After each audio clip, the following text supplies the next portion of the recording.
We'd like to welcome you to our December 12th City Council meeting, and we will begin. Items listed on the agenda may be taken out of order. Two or more items for consideration may be combined, and any item on the agenda may be removed or a related discussion may be delayed at any time.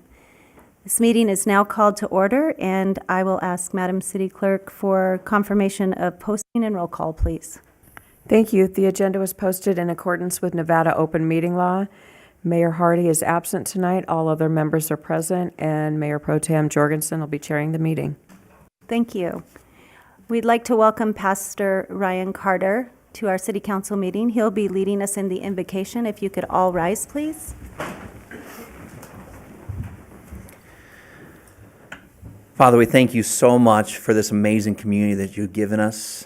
Father, we thank you for these families and these individuals that you have brought to Boulder. And Father, we pray that you would just bless them, especially this Christmas season, as I know some of them are traveling, some of them are facing difficulties. I pray that you'd encourage them, that you bring blessing to them. Father, we also lift up the families, the students, the staff of UNLV. I pray that you would just comfort them and give wisdom and guidance there also. Lord, we pray for this leadership that meets here tonight. I pray that you give them wisdom and guidance, and they would lead our community well. And Lord, that you would be glorified through all the decisions in this community, but also that you would just bless these leaders, this community, and all that takes place here. In Jesus' name, amen. Amen. Thank you. Please follow me in the pledge. I pledge allegiance to the flag of the United States of America and to the republic for which it stands, one nation under God, indivisible, with liberty and justice for all. Thank you, Pastor Carter. We will now move to public announcement. And we have a wonderful public announcement. We have a proclamation that I would like to read. It says, whereas December is National Drunk and Drug Prevention Month, and whereas Stop DUI Nevada has provided DUI prevention, education, legislative reform, and assistance to thousands of DUI victims statewide, nationally, and abroad for 3 decades. And whereas Stop DUI has received accolades from the State House to the White House for their unique and comprehensive programs, and whereas the dedication of Stop DUI to save lives is unwavering, and now, therefore, I, Joe Hardy, a.k.a. me, I guess, right now, the mayor of Boulder City, Nevada, do hereby proclaim December 23rd as National Drunk and Drug Driving Prevention Month. And we, the city of Boulder City, Nevada, join and support Stop DUI and their efforts to achieve a DUI fatality and injury-free holiday season. I'd like to invite Sandy Heverly, the Executive Director and Victim Advocate for Stop DUI Nevada, and Joan Eddowes, the Executive Assistant, up to make a few comments.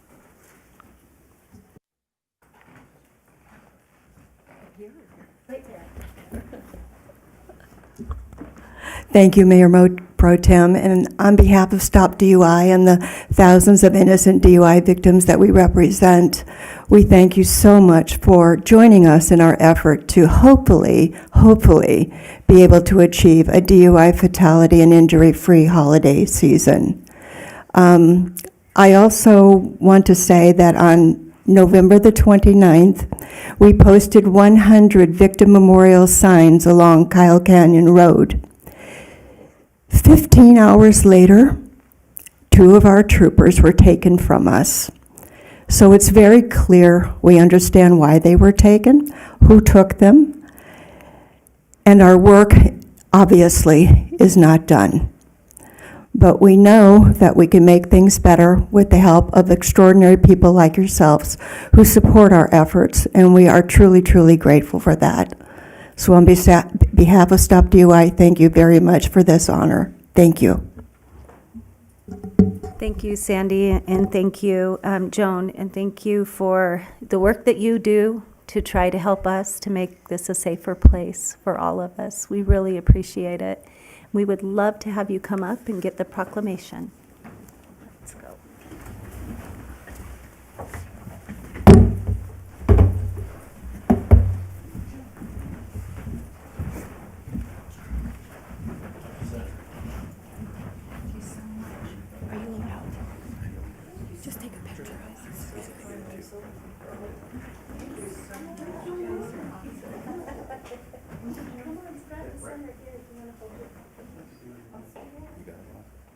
I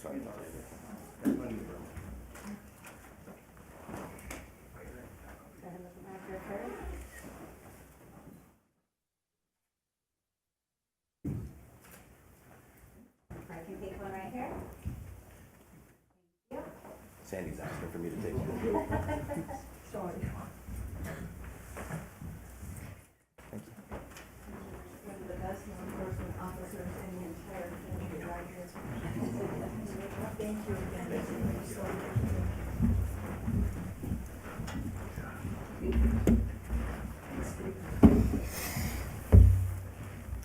One more. I was going to have you sit on my lap. Don't threaten me. Or promise. Let's see.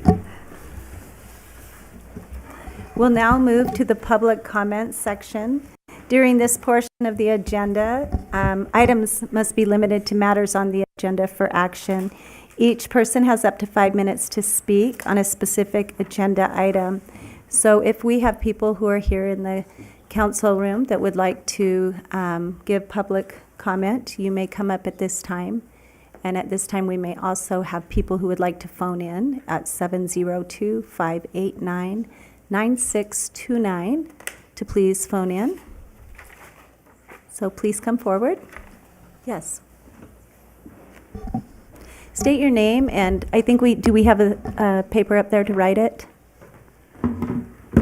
Thank you. Good evening, council. My name is Matt DeTeresa. I'm a 30-year resident of Boulder City. And I'm currently on the Planning Commission, and I'm asking for reappointment. So I thought I'd speak briefly. Yeah, my background includes over 25 years working as an operating engineer, mostly in Las Vegas. And a big part of my job was code compliance and public safety. So the Planning Commission has been a good fit for me, I feel.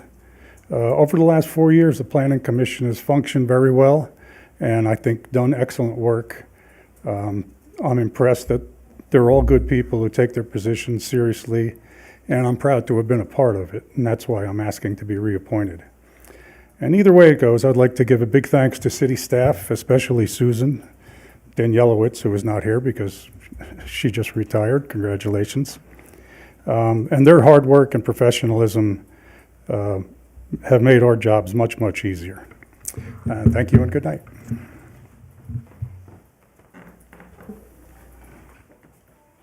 Is there anyone else that would like to give public comment? Do we have anyone on the phone? No callers on the phone. Okay. Do we have any written? Yes.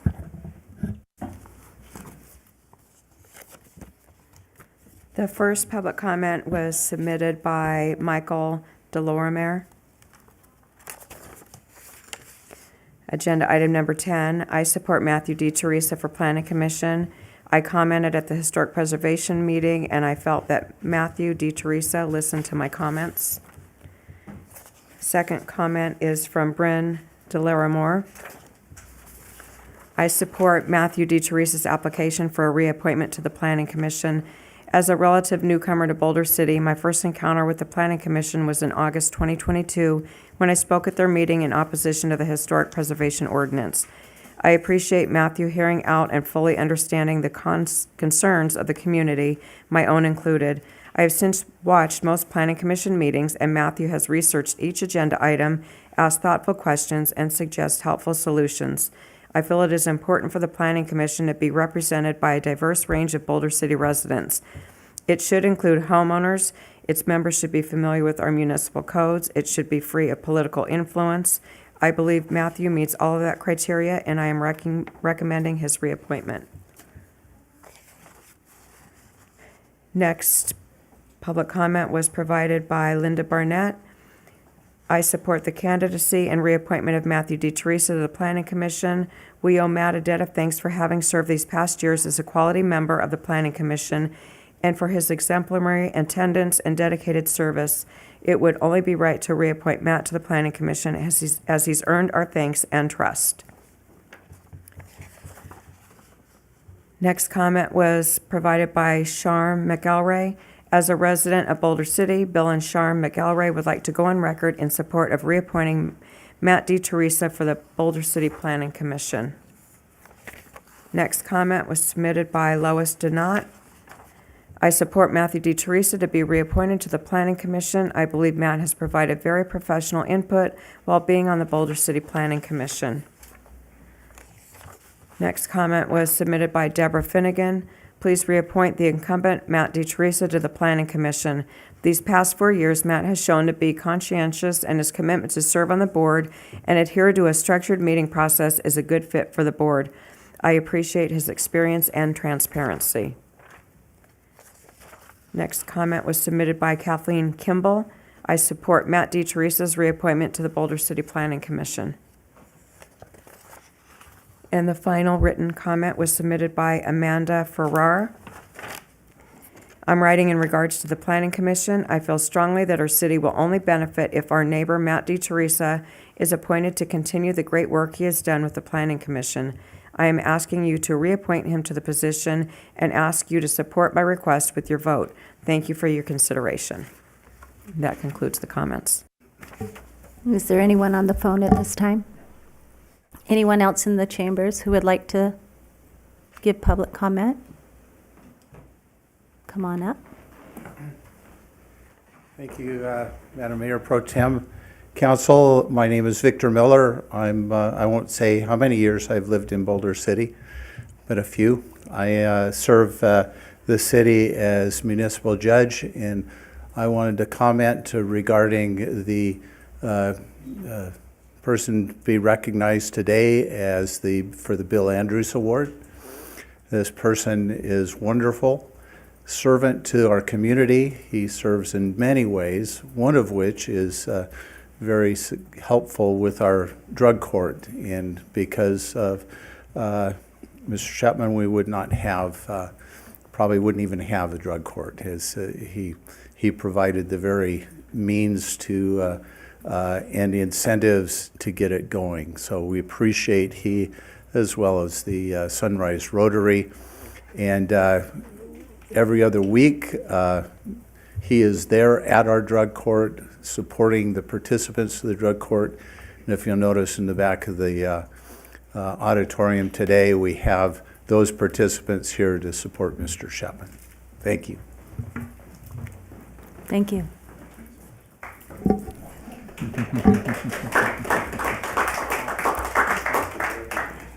Would anyone else like to provide public comment at this time?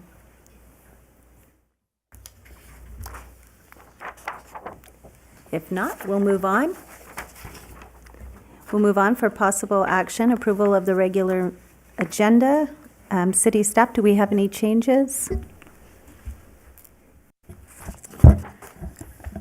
Yes, if it's the council's desire, the staff would like to request that item number 10 for possible action city council appointments be taken out of order after item number 4 and before item number 5, please.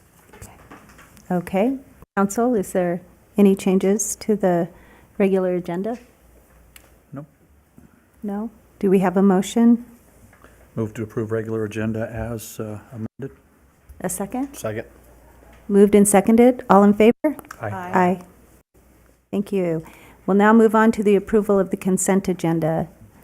City staff, is there any changes to consent agenda? No changes. Thank you. Council? No changes. No changes. I'd entertain a motion. Move to approve. Second.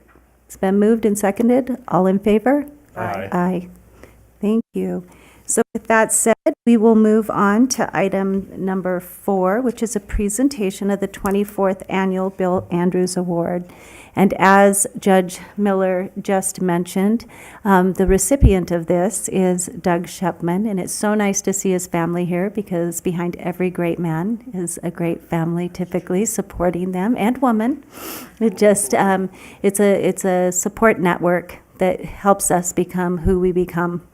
And this award, for those who may not know, started, I'm going to pull this up here, in my little writing. It's so much better when it's bigger.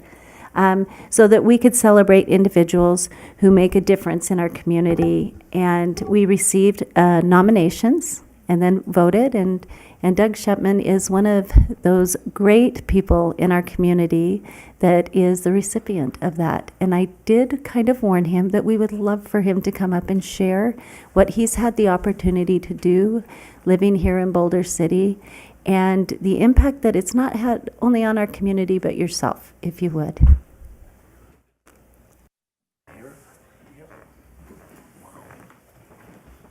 Well, you said I had to speak. I didn't have to get into all of that. I want to thank Judge Miller for his comments, and particularly thank those that are here for the Breaking the Cycle program.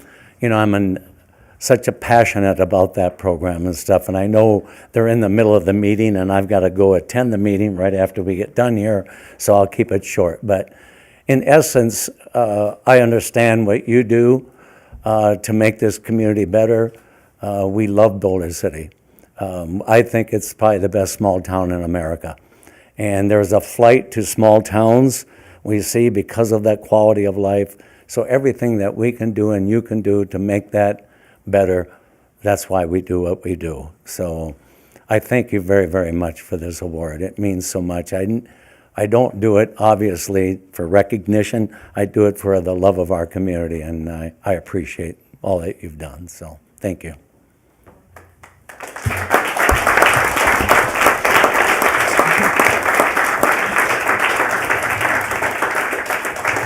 Thank you, and I know you don't do it to be seen, so I want to pop out just a few little things that people may not know.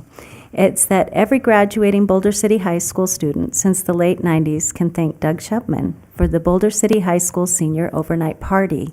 In 1996, Boulder City Sunrise Rotary was looking for fundraising efforts when Doug found an idea in California. Worst Fest. So if any of you've ever attended a Worst Fest and had the opportunity, this was a kind of a brainchild of yours to be able to raise funds. And these funds have gone to help the all-night senior night party. And not only have you supported it in that way, I've actually seen you pull in some time there too. Right. I'm sure you've pulled many an all-nighter with the seniors, which is very exciting. And I know that my own children, 4 of them, benefited from that. And as a parent myself, that made me feel comforted to know that they'd be in a place where they would be safe. And I knew that they would be enjoying themselves and having fun. And one of them even won the big prize, one of the big prizes. So I know that the kids look forward to that, and we appreciate it. We know also that you've probably grilled your fair share of brats to be able to make that happen, and probably takes days to wash that out of your hair. So, and as mentioned, the key player that you are in supporting drug court. We just had a commencement ceremony, which was beautiful. And we're so blessed to have this in our community, and so blessed to have you to give back and care as genuinely as you do. Thank you for being a great example for myself, and I'm sure others will want to probably speak, but for myself, about what it looks like and why Boulder City is such a great place to live. So thank you. Thank you, Madam Mayor. Yeah. Thank you. I know you mentioned that a lot of folks will leave en masse after this, so I want to take a moment before the exodus to also echo what's been said. You know, so many in this community can say that they're involved in good things because of what you started. And you kind of are at the headwaters, and a lot of us follow in your wake and are grateful to do so. You've been a leader informally, formally, and just in so many ways in the community, Doug. And to know you and your lovely bride, we love you, and we appreciate all that you do. And I don't think it can be overstated, truly, the stature that you have in the community and the good that continues to be done without any desire for recognition whatsoever. And the humility that you display in the service that you offer is exemplary. And we're grateful and fortunate to have the Shepmans in Boulder City. Thank you very And much. look forward Thank to you. your continued service. Thank you very much. Yeah. I don't want to repeat what they've already said, but you're a great person that has really blessed this community. We're lucky to have someone like you that has done what you've done and, what you're going to continue to do. So we thank you for that, sir. I just want to say, I'm one of the few people I think that have met Bill Andrews, and I think you have too. I have, definitely. And to know him, it's such an honor to be able to have this award, and you're so deserving of that, and we so appreciate you in Boulder City. Thank you so much for your service. Thank you. Well, now you totally embarrassed me. And I did know Bill Andrews, and he was just a great representative of our community as well. And, nobody does anything by themselves. There's a great group of people. I've been very fortunate to be surrounded by a bunch of people that motivates you to do other things, and Sunrise Rotary has been a big part of that. But there's been more than just Sunrise Rotary, and I appreciate, once again, the recognition, and I thank you very, very much. Thank you. We'd love for you to come up and receive this, and also to say thank you for passing this spirit that you have onto your children, because it's benefiting our community even further. So thank you. Thank you very Bring much. this, and your family should come up with you.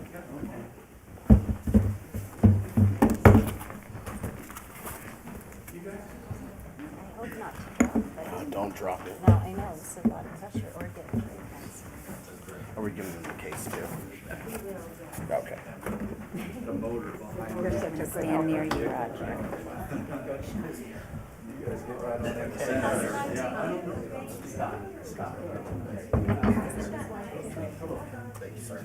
I'll go over here. All folks towards the center there, so we can graduate down.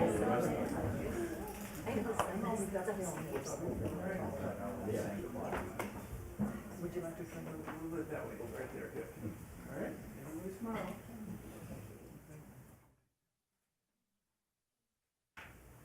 One more. Can I go one more right here? 1, 2, 3. Thank you very much.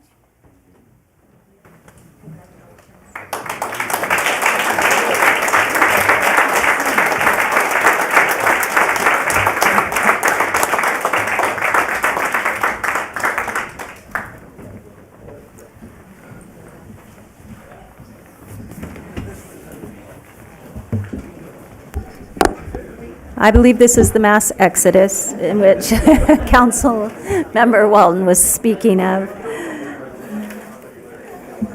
We'll give it a moment.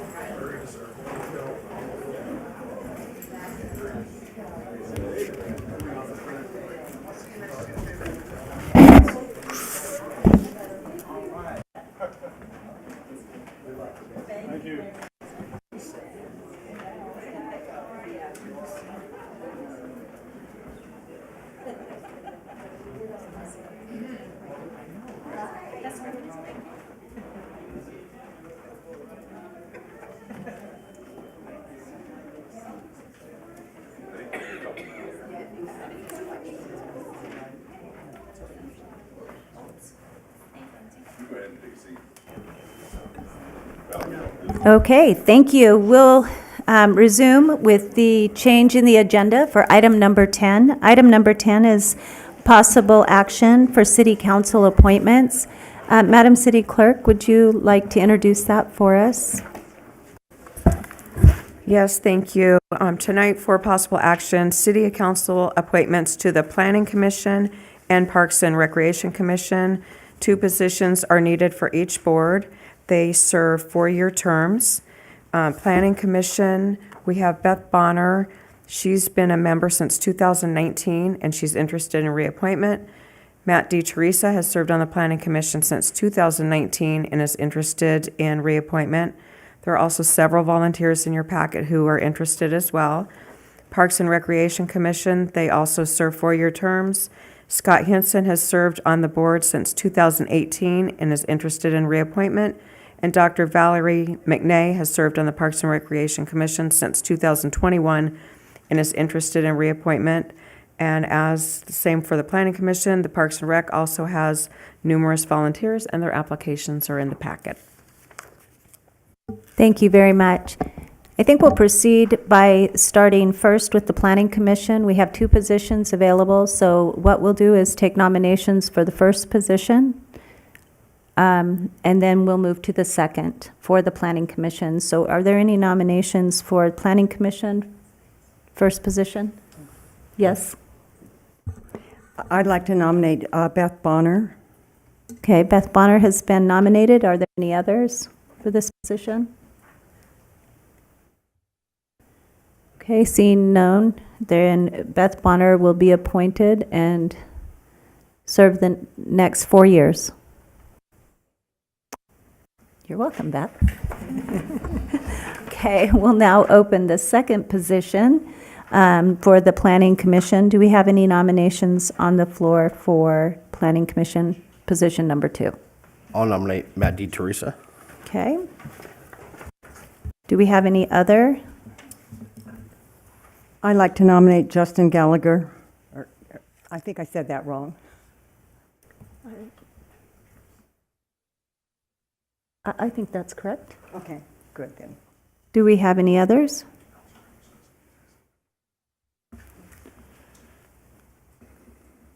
Okay, seeing none others, and work with me here because I'm new at this. I believe we need to have a vote, right? We need a motion and a Oh. second to close nominations and then a Yes, vote. we do. We discussed this. Do I have a motion to close? I'll make a motion to close. I'll second that. Okay, so we have a motion to close nominations, and we have a second. All in favor? Oh, we don't need all in favor? Aye. We can all in favor or not. Okay, and now we need to vote. By Parks and Rec, I'm going to be good at this, don't you worry. So let's start. We have the first name, Matt DeTeresa. All in favor of Matt DeTeresa, say aye. Aye. Aye. Okay. All in favor of Justin Gallagher? Aye. Okay, so we have 3, 2, 1. I didn't hear your Oh, vote. sorry. I apologize. No, that's okay. Matt DeTeresa. Okay. So it's because I'm up here doing this and I forgot to vote. In my mind, I had a great vote. You're just glad you're not up here. So, yes, I'm sorry. Yes, so that will be Matt DeTeresa for another term, 4 years. Lucky. So, And you technically should. Oh, should also Still call say- the vote for Justin Gallagher. did I not? Okay, those who would like Justin Gallagher, please. Aye. Okay, we have one for Justin. Thank you. So now this is where it gets good. I'm going to do Parks and Rec. We also have 2 positions for Parks and Recs. We will open up the nominations for the first one on the floor, please. Do I have any nominations? I'd like to nominate Scott Henson. Okay, we have Scott Henson for the first one. Do we have any others? Seeing no others, Scott Henson will be a... Oh, I'm sorry. Yes? No, that's how I wanted it. I'm sorry. Okay. I apologize. No, it's all right. We're all learning. Seeing none other, we will say that Scott Henson is now appointed for the next term. Now we have a second position for Parks and Rec on the floor. Do we have nominations for that? I'd like to nominate Don Racky. Don Racky. Do we have any other?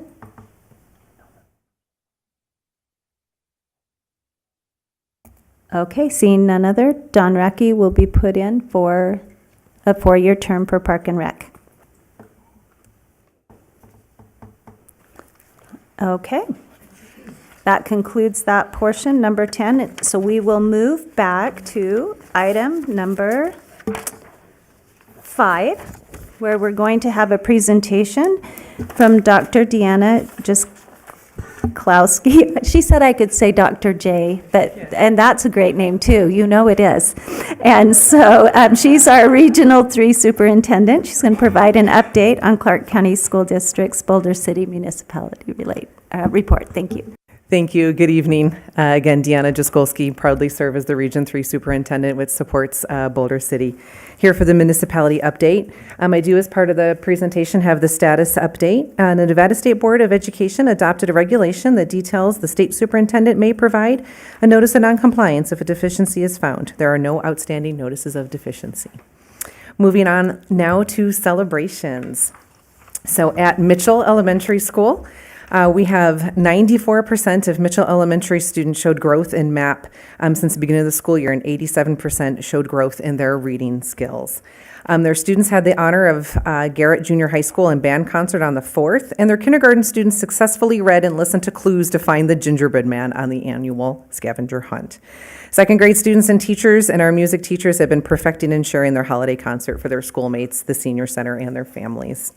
Kinder students connected literature to their own lives and enjoy a ride on the Polar Express on the 12th. And on the 13th, Mitchell students will participate in the school-wide Santa Run for Good Health and Community Building. And we are very happy to welcome our new principal as well to Mitchell, Miss Tracy Echeverra, who's doing a phenomenal job and just seamlessly providing leadership at Mitchell. At King Elementary School, the King MAP math scores grew by more than 10% from the previous year. On Friday, December 8th, they held their annual Polar Express holiday event at the Boulder Creek Golf Course. Students are treated to the Polar Express theme night with hot cocoa, caroling, ornaments, decorations, and of course, pictures with Santa himself. They had the highest attendance this year with over 300 students and families attending the event. The Boulder Dam Credit Union once again generously sponsored the event, allowing them to hold it, and they are very thankful for that. Sunrise Rotary Club and Boulder City Rotary Club sponsored the first annual King Career Day. Students in 4th and 5th grade met with professionals from a number of different careers, such as engineers, marketing professionals, city planners, entrepreneurs, and first responders. Garrett Junior High School, they had more than 60% of their students grow in the MAP assessment for math. Their Lady Bobcats football team were the division runner-ups and went to the playoffs. The flag football team for boys won the Division II championship, where they went on to win the Division II championship in the final 2 minutes of the game. And Ms. Tiemont sharing that it was a miraculous final to their season victory over Fess Middle School. She said that it was just honestly, she'll never witness another game end like that. It was very tense. On the 13th, they host their first school-wide semester send-off STEM celebration. They're going to participate in design modeling and the 4 STEM challenges. We've talked often here about the growth at Garrett Middle School and their STEM opportunities. Each teacher is working with multiple grade levels to challenge students to design prototypes and test them and to analyze and evaluate their designs. And they'll have a product for 2 of their challenges. Students will be exploring the circuit boards, electrical currents, combined math, design modeling, and photography to influence their writing. It's the first of many school-wide STEM challenges. They also have a new assistant principal, Mr. Brian Todd, who comes to us from Nye County, where he was an assistant principal for 5 years. The kids just love him, and he enjoys being at Garrett. They had 5 students in the CCSD Honor Choir. And lastly, their student council planned a reverse Advent calendar charity drive to collect items for families and students in the community. It started last week and will run through Friday to collect canned goods, snacks, socks, accessories, and hygiene products to donate. And lastly, to celebrate Boulder City High School, more than 50% of their sophomores who took the PSAT were considered college and career ready on the evidence-based reading and writing benchmarks. More than 55% of their sophomores who took the PSAT as well are identified as having advanced placement potential. Their girls tennis won the 3A state championship. It is the 132nd state championship in Boulder City High School, and the first championship for the girls tennis. Boys tennis was the 3A state runner-up, and the girls volleyball team was the 3A state runner-up. For the next portion of the agenda presentation, there'll be a PowerPoint presentation walking through the Nevada School Performance Framework Report Card and talking about the point attribution for those. So we'll talk about the NSPF, and it's otherwise known as STAR ratings, that you may know it as, district initiatives, as well as community connections. So here, the federal law requires each state to develop their rating system, again, which is known as the STAR rating system, and it was designed by Nevadans for Nevada schools with a technical advisory group of district representatives and a variety of methods for community input.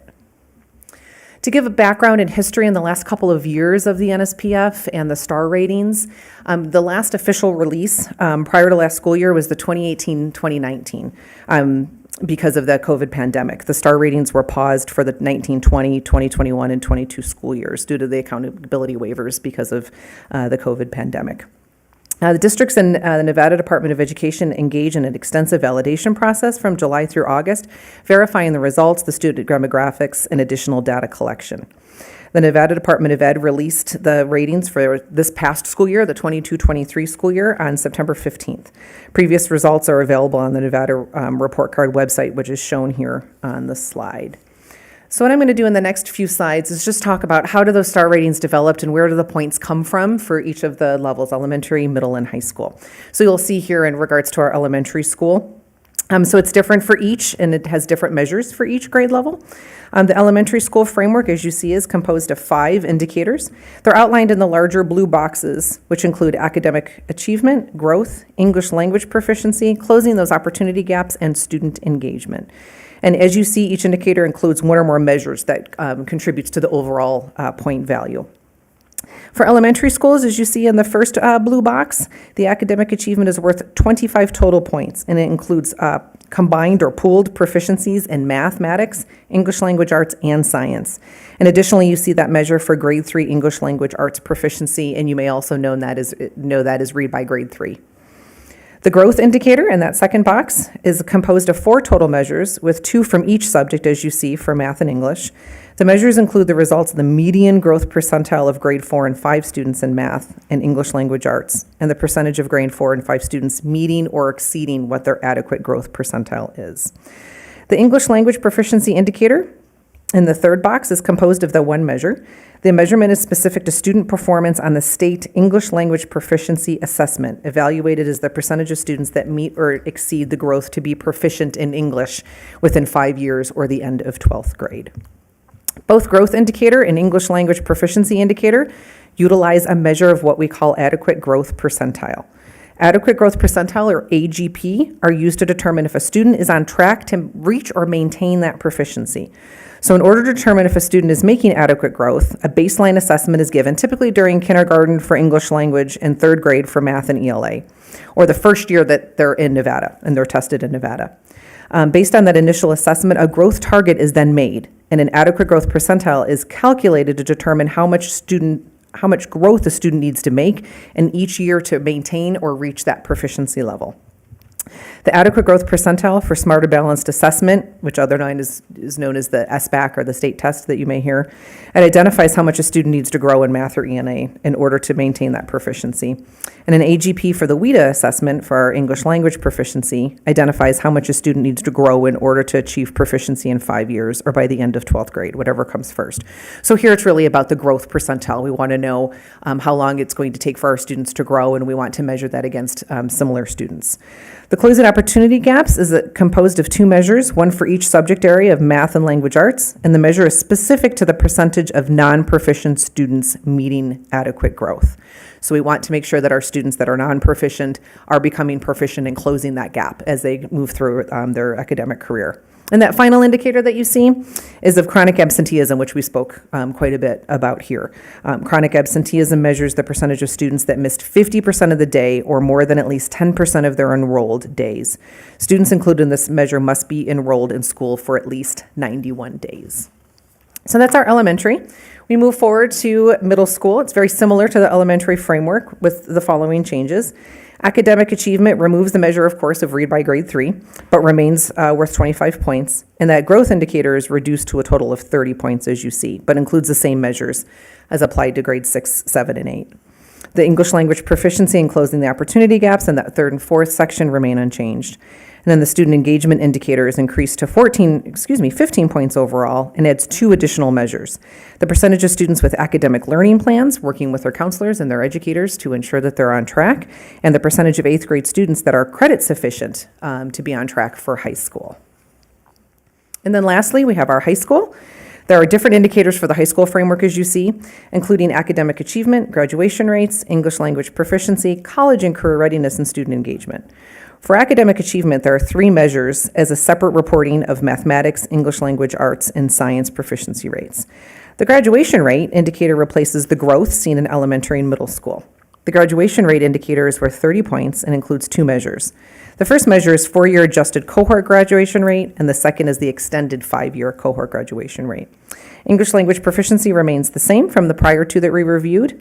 And then that indicator of college and career readiness is worth 25 points and includes three measures. The first is the post-secondary preparation as participation. So how many of our students are participating in post-secondary opportunities? The second measure is post-secondary preparation in terms of completion. So how many of those students that are now completing that course of study? And then the final measure is the indicator is the percentage of advanced college and career-ready diplomas. And then lastly, the student engagement indicator includes those two measures as seen. Chronic absenteeism is consistent amongst the three, and the second measure is included in the ninth grade sufficiency, credit sufficiency, so on track in ninth grade. And so you'll see here the delineation of points for star rating. It's accumulation of a total score, then has the corresponding star rating that we're used to seeing, as you can see here on the slide. It's important to note that all three levels, to achieve a 3-star or above, the school needs at least 50 points, as you can see there. I do want to take an opportunity here to share a little bit more context in regards to the growth measure that's included here in the NSPF. So due to the decreased participation in the spring of 2021, because the participation in SBAC in the spring of 2021 was optional because of COVID. So because of that optional assessment, the target growth percentiles for those students are slightly deflated. So the declining student proficiency in the spring of 22 and the spring of 2023, as you may have seen, added additional data points to the growth model, which then generated new norms and target growth percentiles that are representative of a more ambitious growth students must reach to maintain proficiency in 3 years or by 8th grade. So as a result of this, many students did not reach their growth target for the 2022-2023 school year. So just to add a little bit of context to that component. And then as you see, our 4 schools here in Boulder City on the screen. Andrew Mitchell, because of the population of student, the grade level that they serve, they do not take the SBAC assessment, so they do not receive a star rating. But Martha P. King does, as you can see there, that they rose to 4 stars at a 72 index points. I'm very proud of the work that Mr. Schrock and the teachers and the students are doing there at King. As you can see at Garrett Junior High School, in the decline to the 3-star status from prior status and the decline in the adjusted index points. Part of that is because of the instability of the growth that I just shared, as well as in working very closely with Ms. Tiemont and her leadership team. Also our chronic absenteeism. They did not receive any points in that category as well. Ms. Tiemont and her team are doing a remarkable work this year where each teacher, each licensed, each administrator are taking a list of 5 students that they are mentoring, that they are working with, that are students that are most chronically absent from middle school, working with them and providing tutoring twice a week after school if that's what their needs are, providing wraparound services, social emotional support, but they are doing a remarkable job of getting to the root cause of each individual student and what that student needs. Is it the academic component? Is it the wraparound services or the social emotional supports that is needed? They're also doing a great job in recognizing students for growth within academics as well as attendance. So we know that our students are now coming to school because of being seen and having that one-on-one relationship with their teacher or an administrator or another adult on that campus, that they're doing that positive attendance drawing, which has been phenomenal. The other part where you see with Garrett Junior High School in terms of English language arts, they have been doing just great work with our new Tier 1 instructional materials. So I've spoke briefly about that here before. So for the first time, and I've been in the Clark County School District this is my 26th year that we have purchased materials as a district for our teachers. So our teachers no longer have to spend the hours looking for the resources. The teachers now have an opportunity to dig in the resources that are provided to really figure out the differentiation, the scaffolding, the supports that each individual student needs, because we know the teacher is the magic, is the unicorn in the classroom, and the resources provide them that support within the curricular materials. Again, not having to spending their hours looking for materials now, spending the time working for each individual kid. The teachers at Garrett Middle School have just done a remarkable job in working with our embedded professional learning for our new materials for the English language arts. They have job-embedded professional learning where our implementation support from the curricular resources and materials are in their classrooms, providing lessons, providing support for them, providing professional learning and technical assistance inside the classroom, outside the classroom at Garrett, as well as from the district level, whether it be asynchronous, through their own self-paced professional learning, or in person at the many offerings that we do have. So Garrett is taking that very seriously and looking very deeply into the data, but most importantly, looking at each individual student and how they can best support each individual student within the work. And then lastly there, with Boulder City High School, very proud of their increased adjusted index points and rated as a 5-star school for the 2022-2023 school year. I'm going to share just a few challenges, successes, and lessons learned throughout this and where we're moving forward in.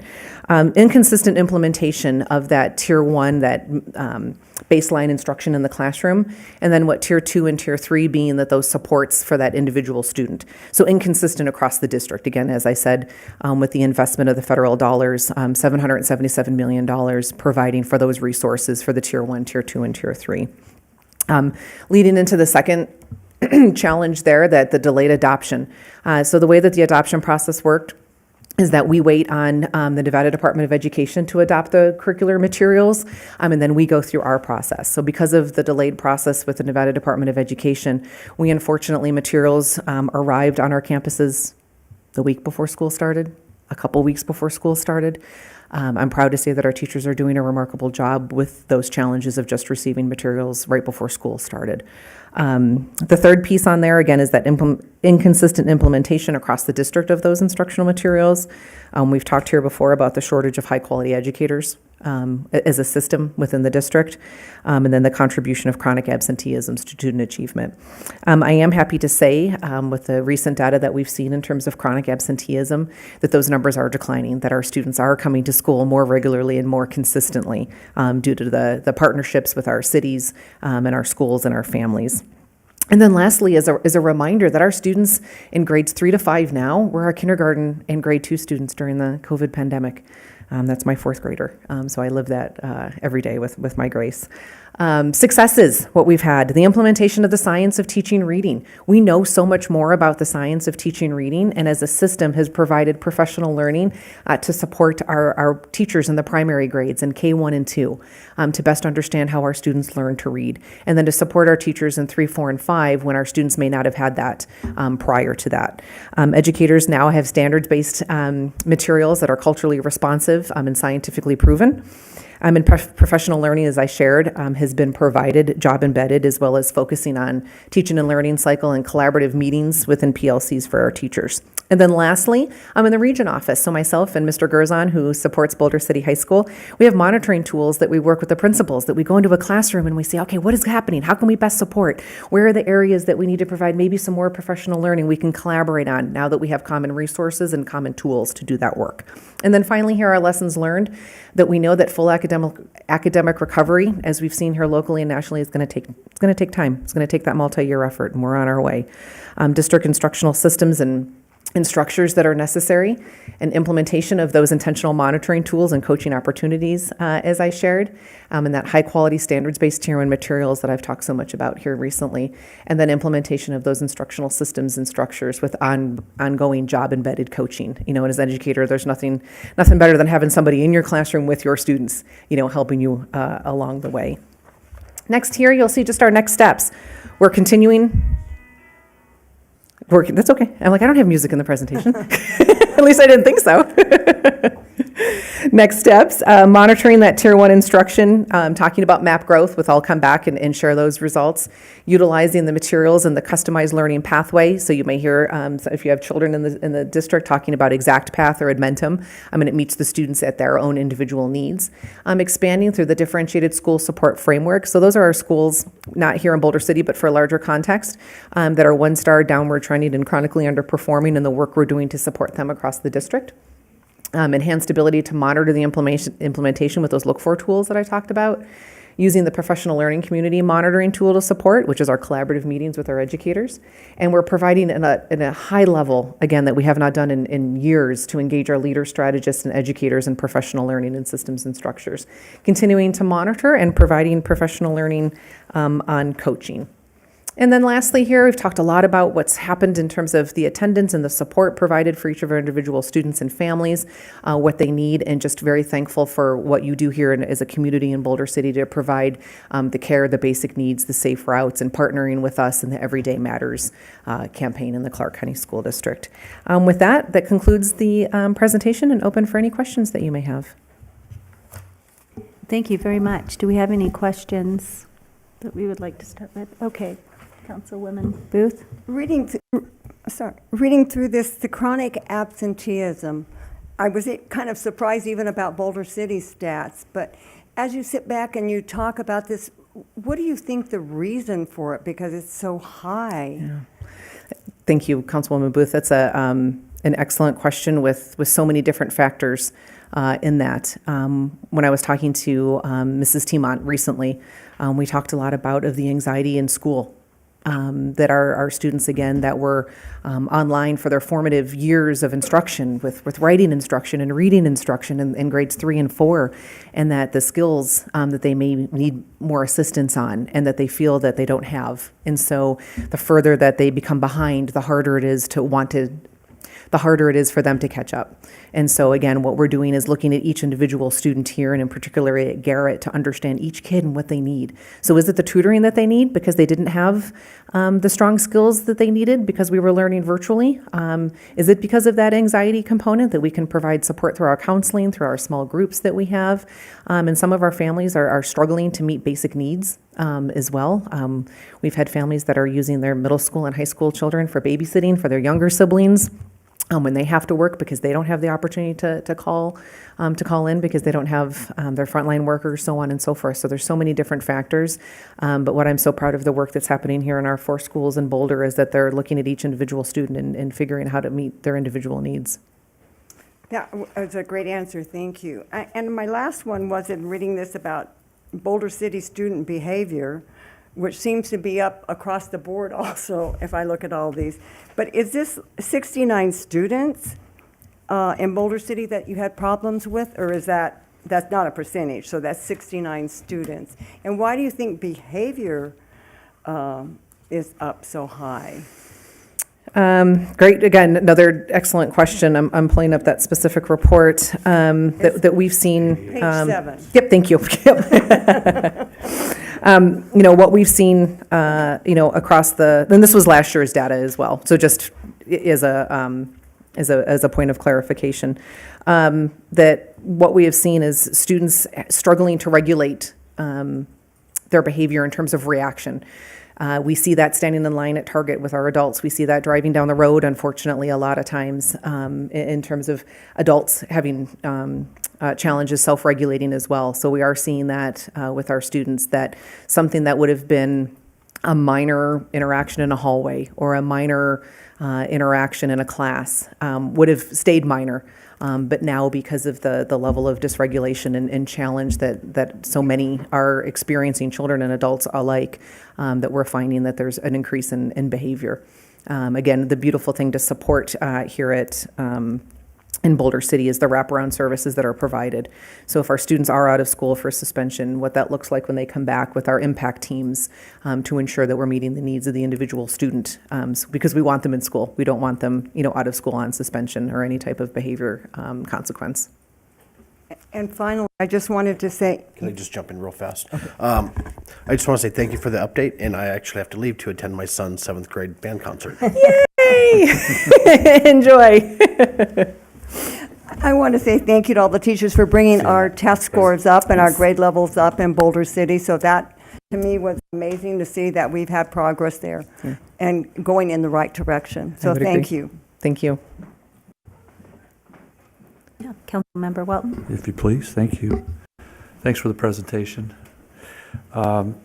Is the school district in any or all of the metrics we've discussed today making any comparisons to what we socially refer to as pre-COVID levels? It seems like that's kind of certainly a standard by which we measure a lot of things in society. Is there that measurement or comparison as well in the school district? Yes, thank you for that question, Councilman Walton. Yes, there is, and my next presentation will actually share the last number of years where we compare pre-pandemic to where we are now in Great. terms of academics, behavior, so on and so forth. Thank you. And then are the behavior and absenteeism graphs inclusive of the 3 schools that are rated in those? Yes. Okay, so it's all combined, thanks. And particularly, I really appreciate, from my perspective, and I think we all can understand the value of the individual outreach that Garrett Middle School staff is doing. So meaningful to be able to reach out individually and mentor and provide some positive modeling if there's that need or additional guidance, whatever the case may require. And I would love to see that, spread throughout all of our schools. I'm sure there's a need, but it always comes down to staff hours, right? That we can only do so much with so much time and money. So, but I do appreciate that that's going on, and appreciate your support for our Boulder City schools and our children. Thank you. Thank you. Thank you. I also kind of had a question. When we look at the STAR system that we have, and we just brought it back out again after it's also now coming out since COVID. So my question is, are the prerequisites for how you achieve those the same as they were pre-pandemic? Yes, they are. So even though we've noticed adjusted needs all across the board up to this point, those prerequisites to garner those points haven't changed. Correct. So do you think that that has impacted schools and their ability to maybe go up or go down? What have you noticed? I'm just wondering, because if those parameters are the same, and yet these kids are struggling a little bit to come back up to levels that they were at before pre-COVID, and now we're having the same, criteria, but we had a COVID in between. Understood. Okay. What does that do as far as the measurements being a little different, right? They're going to look different, they're going to seem different, and then how has that looked across the board as the school district for schools? Have we seen more movement up, more movement down? Thank you for that question, Mayor Pro Tem Jorgensen. Yes, what we're seeing, and I'm excited in my future reports here to the council to show the growth that we have been making. So when we look at this, it's last year, and I'm excited to share our current MAP assessment data. So for example, with our mathematics across the school district and in Boulder City, that we've seen high levels of growth within our students. We're very happy to see that. So, as our leaders and our educators know that, yes, that the measurements are the same. Yes, we had COVID in between, and we want as quickly and as strategically as we possibly can to ensure that our students are continuing to grow to pre-pandemic levels, and of course beyond in that. And that's where that individualization comes in, and also with the investment from the federal dollars with the materials for our teachers. So for those core curricular materials, as well as in the next steps I shared, with the individualized programming called Exact Path, or it's through the company Admentum, so some refer to it as that as well, that our teachers are working in small groups, our kids come home and log on there, and it really meets the student at their individual academic needs, because we know that there's gaps to fill, and we're using the resources that we have available to us that we've purchased to ensure that we're meeting the needs and filling the gaps for our students. Okay, I just know as a former educator that you work so hard, and I know principals, and you do look at that STAR rating, or you do look at how you're performing, and that does matter. And when you have an unforeseen circumstance, sometimes that changes things for you and gets a little out of your, control as an educator. So I'm glad to hear that when you come back, you have good news for us. And I did see even absenteeism was down a bit, which is nice to see that they're coming back. Yeah. And so I look forward to that, and thank you very much for coming. Thank you for the opportunity. Have a wonderful holiday. Thank you, you too.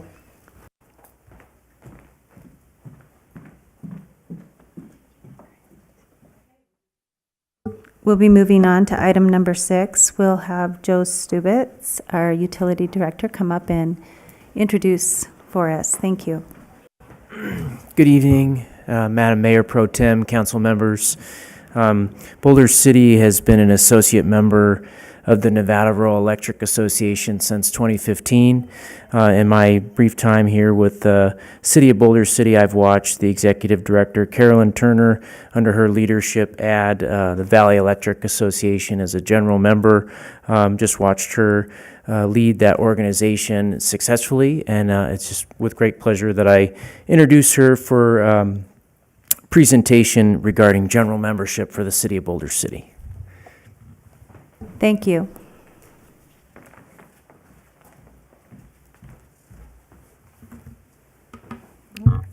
Well, Mayor Pro Tem Jorgensen, members of the City Council, thank you so much for having me here this evening. It is an honor to be before you today in these chambers. My name is Carolyn Turner, and I am the Executive Director of the Nevada Rural Electric Association, and I'm really excited to talk to you about general membership and what that would look like for the city going forward. I do have slides, there we go, that are up. That'll help us along through this conversation. So really, I want to start by talking about, the history of the organization, kind of where we've come from and where we are today. NREA was founded in 1974. We are about to celebrate our 50th anniversary in 2024, which is very exciting. This predates me. It's before Carolyn or BC, but I have been around as the executive director for about 5 years now. Was the statewide lobbyist for several years before that. So I'm coming up on a decade with this organization, but it's been around for almost 50 years. Primarily our focus is advancing the consumer-owned utility business model, and I'll talk a little bit about who that is. We have grown a lot since those early days of just a handful of members, now representing 12 consumer-owned utilities based in 6 western states. I like to say that we're a regional organization. You can see from the map of the state that we serve a lot of, or our members serve a lot of, border communities. So that's where, we have folks headquartered in multiple states. But we have 9 general members currently. 6 of those are distribution electric cooperatives. And we also have 3 public power districts as general members. Mr. Stubitz mentioned that Boulder City has been an associate member since 2015.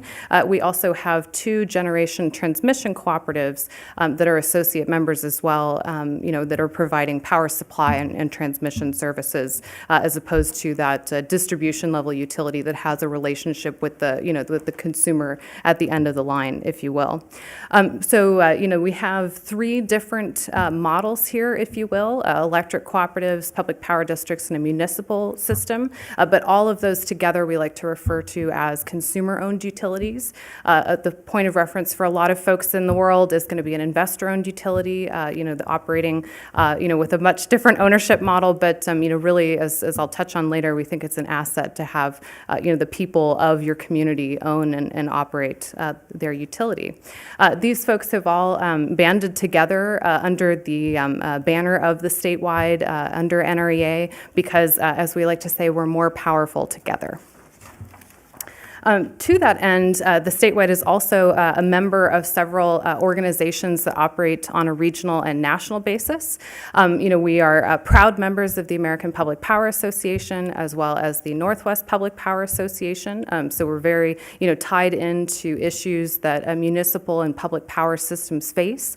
We also are members of the National Rural Electric Cooperative Association. I do sit on that board of directors for full disclosure. But, again, it's, working together with these organizations, we've really seen the influence of the membership grow and expand, not only here in the state, but also regionally and nationally. Looking at kind of where we are today, where the membership, has seen the most value, the services that we place a big emphasis on. The primary focus of NREA is the advocacy space, is to work in government relations on a statewide and federal level to advance, the business model of consumer and utilities and champion this unique, system of operating operating a utility.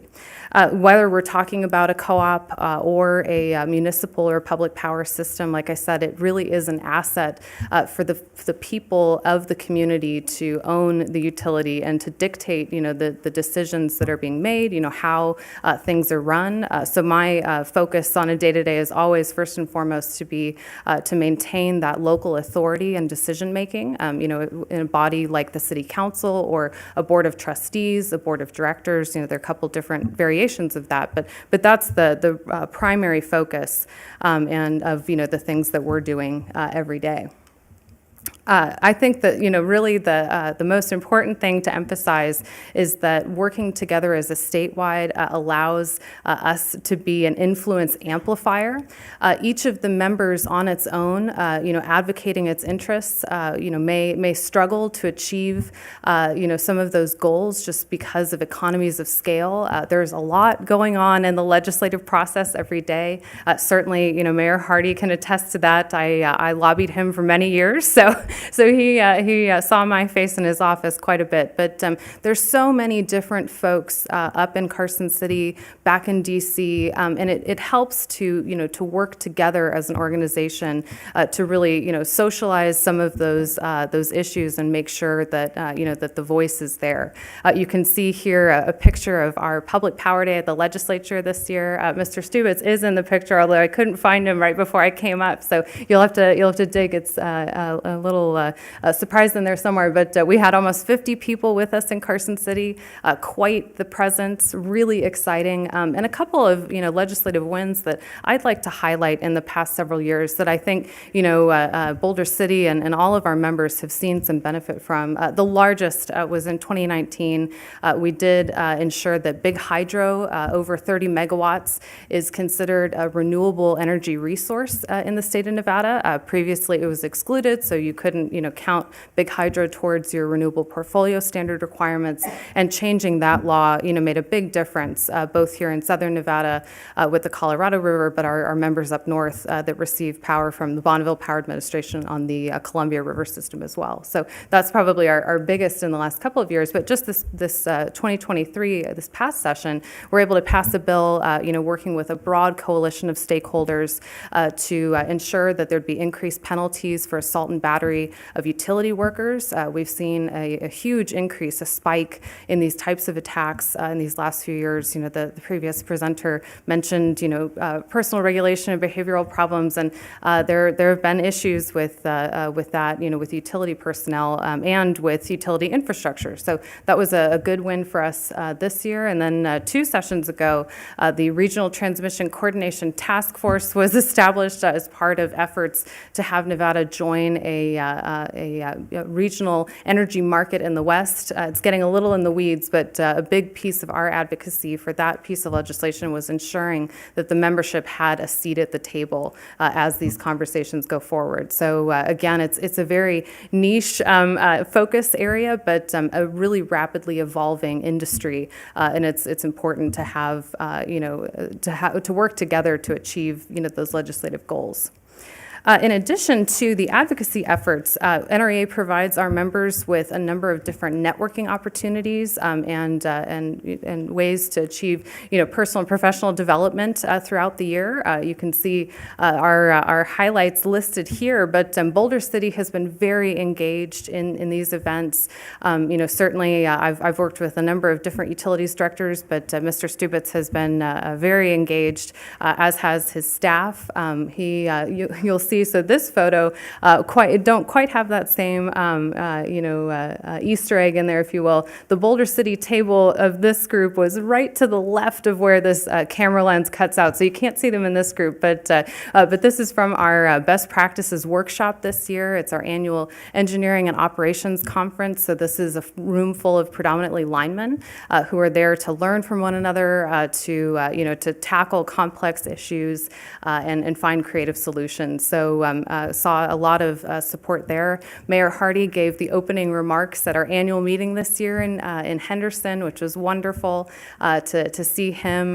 Got a lot of support, and as I said, Mr. Stubitz and his team have participated in Public Power Day at the legislature and a number of other opportunities. So we see that as a big focus of the work that we do. So looking now at, kind of where the city is and where general membership would take you. You've been an associate member for a number of years, but there's a difference that I'd like to walk through, to talk about kind of what that looks like. So I've listed out some different, pieces here.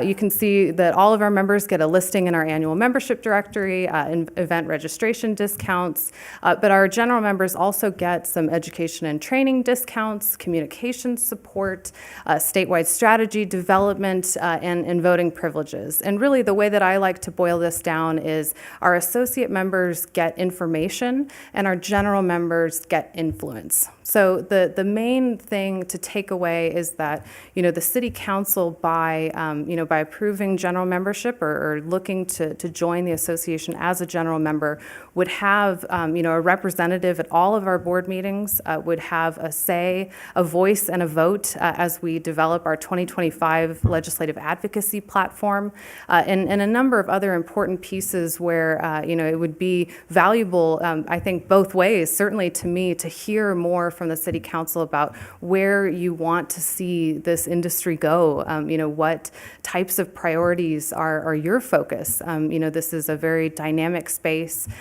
Things happen really quickly, but want to ensure that that the unique perspective of a municipal utility system, is there and represented in all of our work.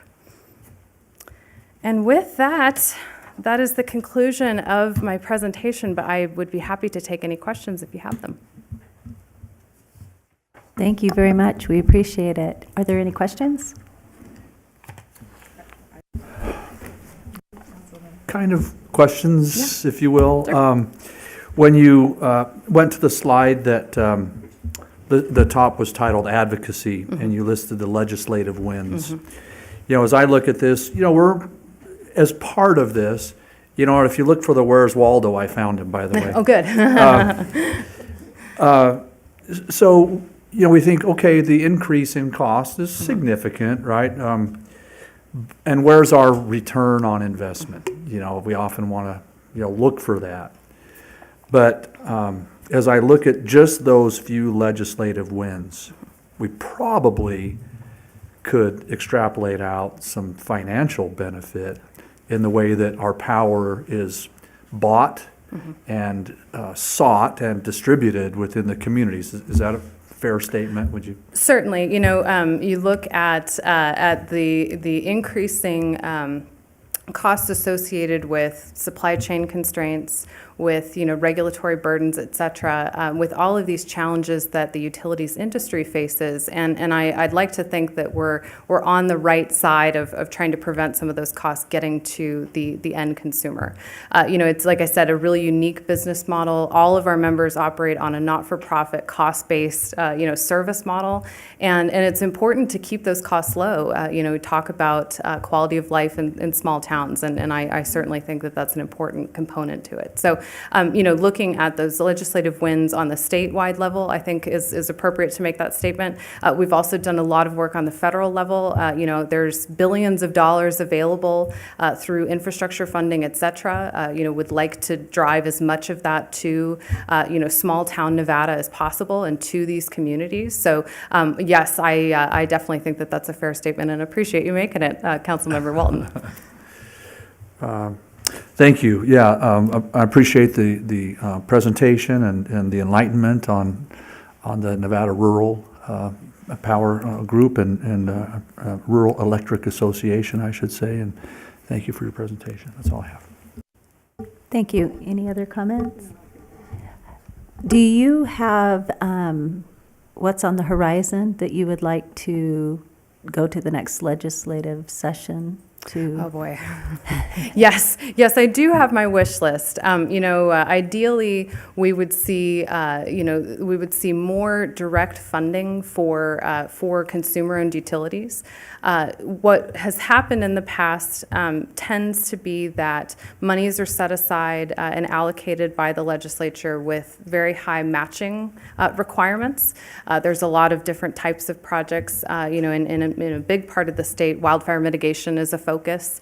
Certainly, it's incredibly expensive to do vegetation management, to underground lines, to modernize infrastructure, things like that. And the state has resources available to help with that, but they haven't always been available to smaller communities or smaller utilities. So that would be a big benefit, if we could communicate some of that. As I indicated, it's a really rapidly changing environment to operate a utility in, and it's important to make sure that unnecessary regulatory burdens are minimized. Don't see any of that on the horizon per se, but that will always be part of the goal. And then on top of that, looking kind of where we're going 50 years in the future. I mentioned regional markets. I think that's going to be a big focus. Right now the legislature has not delegated authority, but has prescribed the process for participating in a Western market, and want to make sure that that's as deliberative a process as possible, because every community is going to have a little bit different perspective on the best way to go about that. So really it's keeping the guardrails in place, but it's also investing, I think, is the big priority. Great, thank you. I think it's so important when you have a little bit smaller municipalities, especially neighboring up to larger municipalities. And I think in Nevada, you have large and then small. And then nothing in between, almost, if you drive up to Reno, just a few small things. So it's, I'm interested in the opportunity for us to be able to keep our foot in the door there and have a voice to be heard. So thank you for your presentation. I appreciate it. Thank you. With that presentation comes the opportunity for resolution number 7738, a resolution of the City Council of Boulder City, Nevada, approving general membership entry into the Nevada Rural Electric Association. Do I have any discussion on that? Do I have a motion? I move to approve Resolution 7738. And I'll second that. Okay, it's been moved and seconded. All in favor, say aye. Aye. Aye. Passes 3-0. We will now move on to item number 7. And is this where?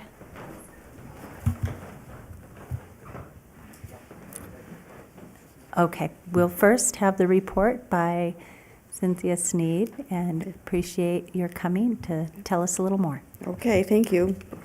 Good evening, Mayor Pro Tem and council members. I'm Cynthia Sneed, your finance director. Item number 7 on the agenda is a request for council to accept the annual comprehensive financial report, which was prepared by staff and then audited by an independent CPA firm. The audit resulted in an unmodified or clean opinion, and there were no findings noted. Yesterday, the Audit Review Committee met on this item and unanimously approved the recommendation that City Council accept the report. I would like to thank the entire finance team. This document really is a representation of everything they do every day, all year long.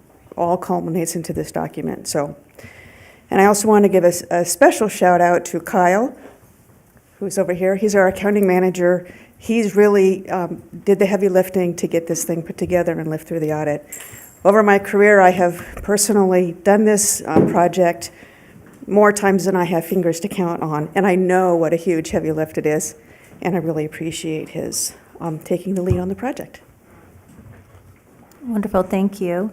I just want to let, as the person that was on the audit committee, to come give the report from the audit committee that the presentations were made by the city staff and external independent CPA auditing firm Hinton Burdick to discuss the annual comprehensive financial report for fiscal year 2023.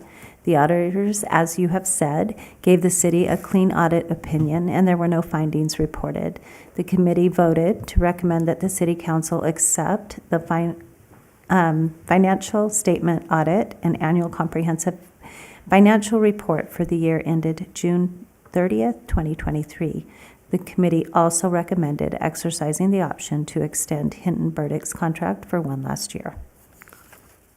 Do we have any questions? I guess I have a procedural question on the extension of that contract. Does that require action by us this evening as well? Because I don't see that in our request for action. It will come back later. Okay. The meeting was yesterday, so we wanted to, we have time. Okay, thank you. I don't have any questions then. I just want to say, we've been sleeping, eating, and living this, all these financial documents. So thank you for all your great work. And I think that you've won the award now, the Triple Crown, for, what is it, 2 years in a row or 3 years in a row? That's correct. 2 years in a row for our 2022, so our last year documents. There's 3 of them, hence the Triple Crown. This is just one of them, and then we have one for the budget document and for what we call the popular annual financial report. So when we win the award for all 3 of those, it's considered Triple Crown. We've had that 2 years in a row. So we will be submitting all of these documents again for 2023 as they roll off, and we believe that we have met all the criteria to be there for a 3rd year in a row. Great job. And how many municipalities typically receive a Triple Crown? There's about 150, I think, nationwide, and in Nevada, there's 2. We are one of 2 cities in all of Nevada that have that designation. It's very prestigious. It is very prestigious. And I also think that you did this report in-house, right? Which is a lot of work. That's correct. That's And Kyle. hence Kyle, and we very much Yes. appreciate, all the initiative that you've taken to be able to do this in-house and all the time that you've taken and the expertise, and congratulations on a well-deserved Triple Crown. Thank you. Okay, with that said, do we have a motion? I'll move to accept the financial statement audit I'll second and the that. annual comprehensive financial report. Sorry, Koki. Sorry. I'll second that now. Okay, it's been moved and seconded to receive the Audit Review Committee report and the financial statement audit and annual comprehensive financial report for the year ending June 30th, 2023. All in favor? Aye. Aye. Aye. Keep forgetting to vote. I think I'm up for item 8 as well. Okay. Oh, yes, please stay here for number 8, and please introduce number 8. Thank you. All right, item 8 is a resolution to approve a reallocation of funds from the American Rescue Plan Act, or as we call it, ARPA, that was previously approved for alley maintenance of $200,000, the home repair support program for $125,000, and broadband for city facilities of $100,000. And then, in addition to those bigger numbers, we have several completed projects that were ARPA funded, and there were some residual dollars left over from that we would like to sweep all of those and reallocate them to add additional funding to the existing funding for pickleball. And that would bring the total pickleball allocation to $586,204. Great, thank you. Do we have any discussion, questions? Councilwoman Booth? Where are these pickleball courts going to be? So they are planned for Veterans Memorial Park. We've included a map of current pickleball courts that we have in Boulder City, but these are all multi-use courts. So these would be dedicated acrylic courts with fencing, lighting, and it would be a group of 4 currently planned near the basketball courts at Veterans Park. As you can see with the map, there are no options for the sport on that side of town. And as well with ARPA funds, one of the notions behind the funding was parks were overutilized during the pandemic, so this is a way to invest in our parks as well. Earlier this year, we did have a meeting with local pickleball players, nearly 40 of them, where we evaluated between a modular court and the acrylic court, and the acrylic court is apparently the way to go. I have one more question. So will some of the tennis courts be able to go back to being tennis courts for the tennis players? My plan would be both to get the feedback of the Parks and Recreation Commission on that, but we would be able to, as we're resurfacing them, transition some of those back to solely tennis. Thank you. That's all my questions. Councilmember Walton? Thank you. I don't believe I have any question. Well, I have a comment and a question. I appreciate it was brought up in our discussions that the Parks and Rec Commission did hear this question and had some discussion. Could you just clarify and elaborate on that discussion and the result of their vote in their meeting? Sure. So the Parks and Recreation Commission has been working very hard on a complete parks master plan, and I think our Parks and Recreation Director could give you more detail on this if you'd like, but they did evaluate pickleball as one of the most up-and-coming sports in the world, really, and so they've placed a high emphasis on making sure that we have this option for residents. So do they actually have a vote in their meeting? Did they have a question and a vote to like approve to go this direction, or clarify that for us, please? Well, there's a number of things. Roger Hall, Parks and Rec Director for the great city of Boulder City. So we've been working very hard with the Parks and Rec Commission to put a master plan together, which will come before you probably after the first of the year. It was suggested by the chairman of the committee that we need to expand on the recommended including pickleball, adult sports, and horseshoe pits in the master plan. Also, we did a survey and we asked the community for ideas on what they would like to see in our park system, and pickleball, the actual construction of pickleball courts was very high on that list. Let's see, I have like 1, 2, 3, 4, 5, comments right here from various people about pickleball in Boulder City. So yes, and the Parks and Rec Commission was very, they wanted pickleball as one of the top things that we would put in the master plan and see if we could go ahead and get it built in Boulder City. Thank you. And my emphasis, or the reason for wanting to clarify this so much is to point out that the Parks and Recreation Commission is reviewing with staff the master plan for the parks. On first blush, I'd like to, think, well, that's $500,000 in essence. Let's put it towards the pool. We're passing the jar, so to speak, in all ways that we can to find money for that pool replacement. And so for me, it becomes a matter of how do we prioritize the use of that, where we have insufficient funds for a big city priority project versus adding to the master plan. And I think there's a good balance to be found there. And I appreciate the fact that staff with the Parks and Recreation Commission is working on a master plan, and that this is a part of that puzzle, which gives me greater confidence to be supportive of not funneling it to the pool, but to put it towards what we're envisioning as part of the master plan for our parks and the recreation for the community. So I appreciate the clarification and tolerance of my digging at the details there, but that's the reason why. And we appreciate all the work done by the Parks and Recreation Commission as well, and their vision for our community, and thanks to staff for that insight. Yeah. Thank you. That's all I have. Thank you. I know that there's a difference between a dedicated pickleball court and what would be the difference between a specifically dedicated?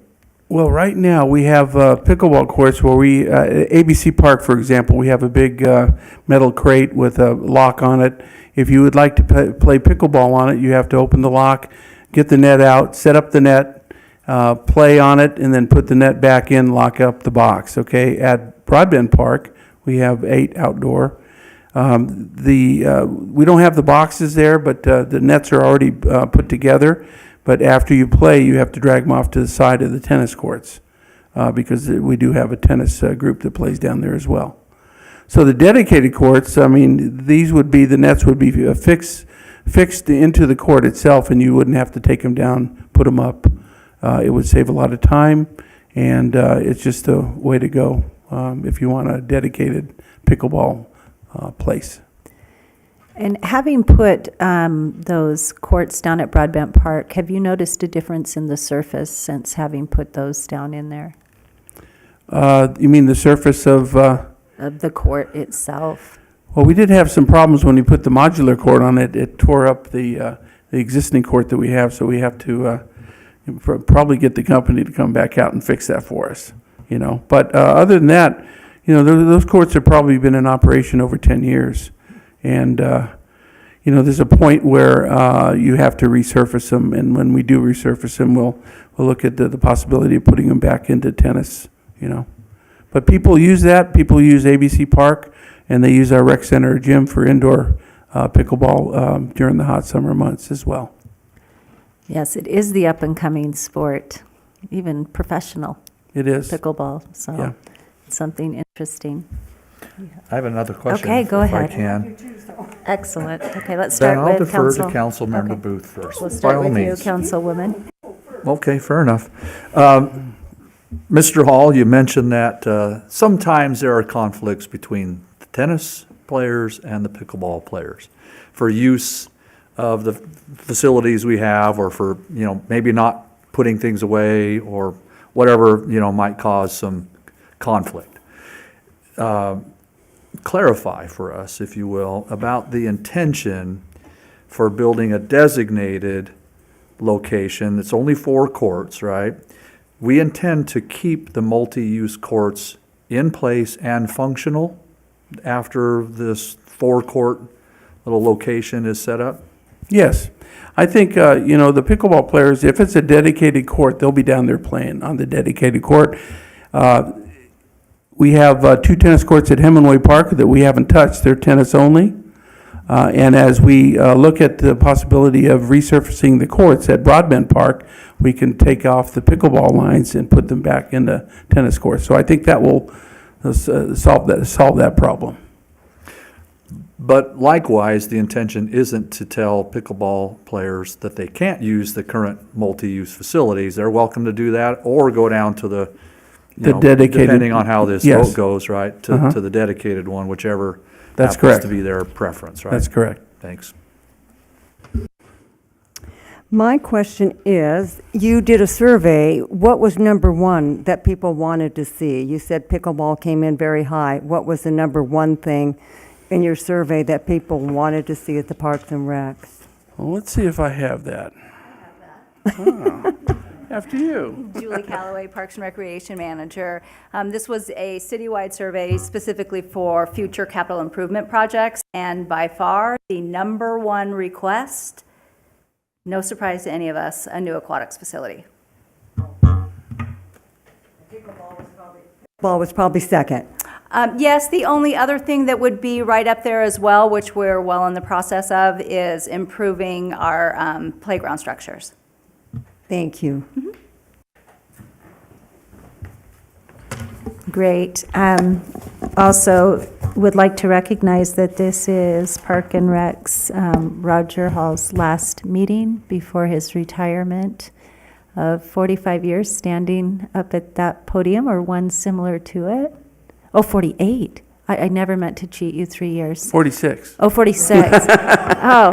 I'm not counting, though. Well, add, subtract, 45 plus years. 46. Let's go there. And thank you for your hard work, your dedication, for coming, and for making Boulder City a better place. Thank you. To live. It's been a privilege and an honor working for the city and working for you guys, and I'll be around. So if you call me if you need me. We will. We hope to see you on the pickleball court. I will be there. That's where we hope to see you. And with that being said, do we have any further discussion? No. Do I have a motion? I'll move to approve Resolution 7739. And I'll second that. Okay, it's been moved and seconded to approve Resolution 7739. All in favor? Aye. Aye. Aye. Thank you very much. Thank you. Appreciate it. Okay, with that being said, we will move on to item number 9 for possible action, discussion and possible direction regarding a proposed text amendment to require the microchipping of dogs and cats within the city. And this was requested by Council Member Booth, and we will turn the time over to her to talk about it.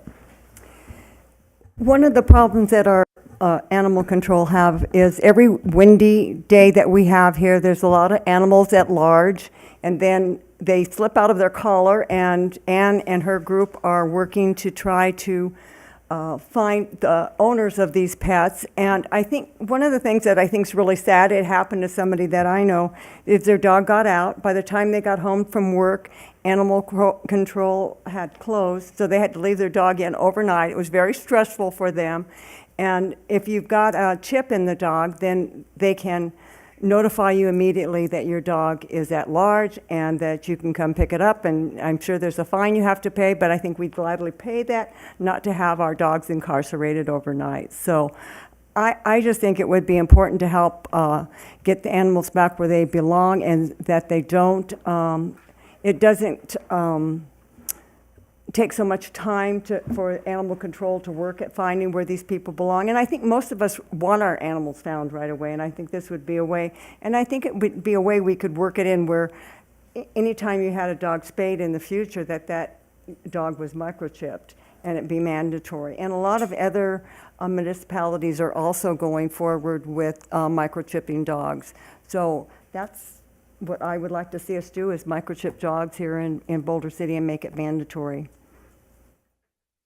Thank you. And with that, we will open it up for discussion. There's only 2 of us. Or 3 of us. The discussion is very close. Do you have anything you would like to? And Madam Mayor Pro Tem, we do have our animal control supervisor here in the audience if you have any questions of Yes, her. fantastic. I'm also available if you have any questions of staff. Great. If you would come forward, that would be wonderful, and introduce yourself so everyone knows who you are. Hello, good evening. I apologize for not being in uniform. I've been banished for training this week, so I was in a rush. I just want to give you an idea. A year and a half ago, when we got software, we started tracking licenses, and based on the guess that Boulder City residents have about 6,000 animals, we only had 600 animals registered, and no, that's just city license, no database for microchip. So a year and a half later, almost 2 years, we now have over 3,000 animals registered, and probably half of those we have microchips on file. It's made a big difference, huge difference on how fast we can get them home. Boulder City Shelter is in a position that's kind of unique right now. We're not in trouble. We're not completely full. The Animal Foundation is full. Henderson is full. Both of them are not taking any owner surrenders. If you live in the Animal Foundation's jurisdiction, you have to wait until March 1st to surrender your animal. So that's a long time, which is why we're seeing a lot of dumped animals. I don't know how much, I personally would love to microchip everything. I would microchip you if I could. But I would, because it's so effective. It not only provides all the information that we need, but it proves ownership. You've seen it on Facebook where people start trying to claim the same dog, and it's absolutely absurd. If we get a poodle or something cute, white, fluffy, there'll be 5 people says, "That's my dog," which is why I don't post them with their collars. I don't. When I post them as found, I don't tell people if they're male or female, because the true owner will know. But if I have a microchip, I know who owns the dog. So I don't know how council is going to feel about microchipping. Making it mandatory, I have no idea. I haven't talked to any of you. I've been really busy, and I apologize for that. The Chief Shay's back there, and he can throw something at me if I step out of line. I have a couple of ideas.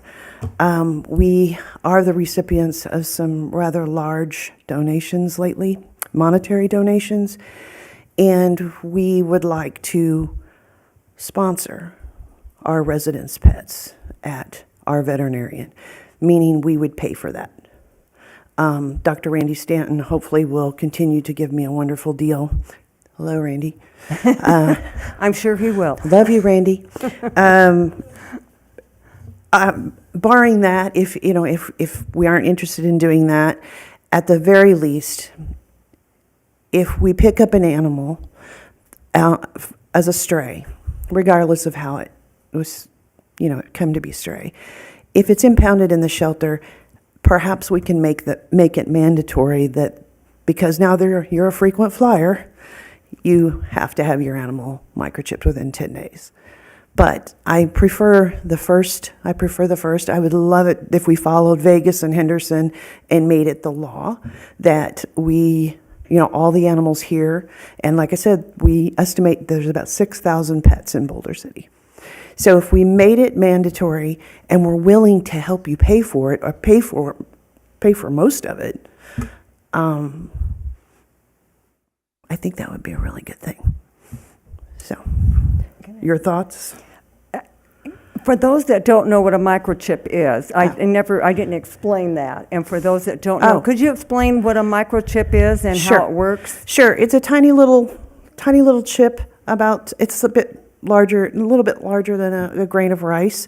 It's injected under the skin. Usually it's in the back of the neck or between the shoulder blades. What it does is once you put it in, it's forever. You can call a microchip company and change the ownership. You can update your contact information, but the chip itself is forever. So it doesn't have a battery that goes dead or anything like that. And how do you read it? They're universal readers. Just about every shelter, every rescue, every vet clinic has a wand. Pass it over the dog, and it will give you a number. That number is specific to the dog, and you can tell by the number of characters, whether it's numeric or alphanumeric. You can tell who created the microchip, who sold it, whether it's Home Again or Avid, and then that tells us who to call, and we call those people and trace the microchip.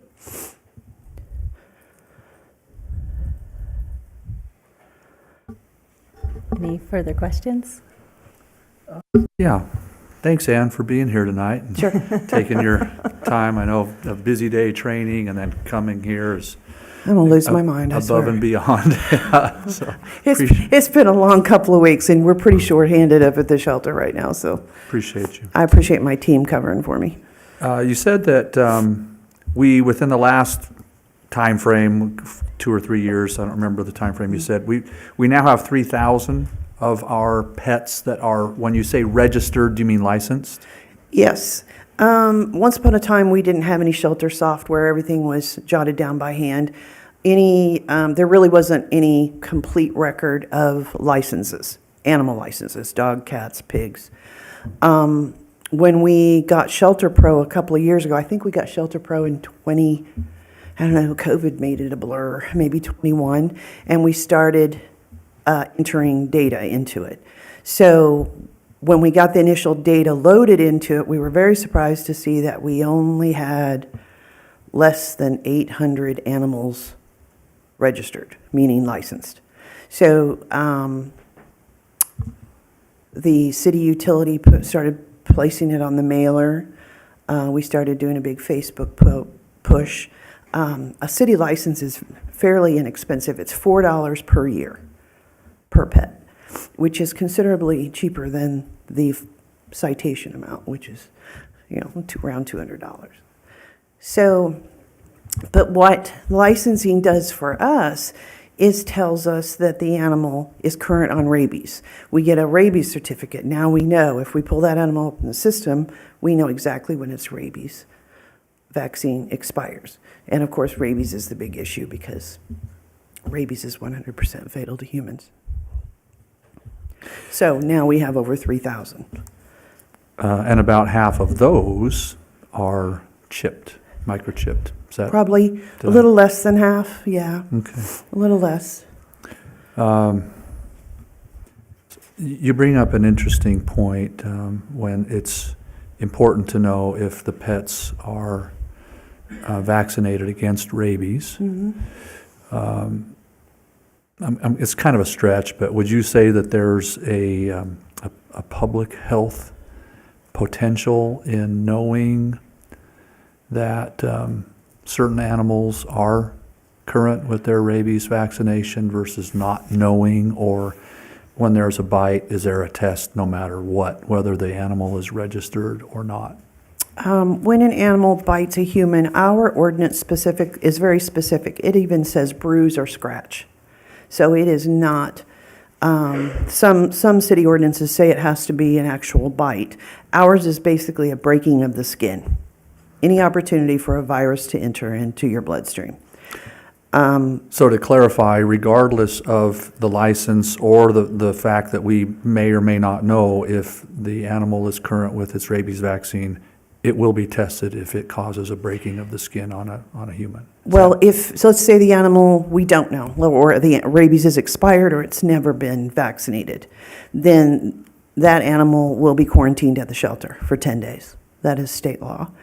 If it happened on your property, say your dog bites the FedEx guy because he reached in, your dog's fully vaccinated, your dog wasn't breaking any ordinance when the bite occurred, and you have your own property where the dog doesn't have to be walked in a public place, exposed to other people, exposed to other animals, then we will, if all those criteria are met, we'll let you home quarantine. But the quarantine is the same, 10 days. If an animal is exhibiting, and we had this happen, I think, in this spring, if an animal is exhibiting symptoms that a licensed veterinarian thinks is suspicious, then the animal will be euthanized and sent to the state lab for testing.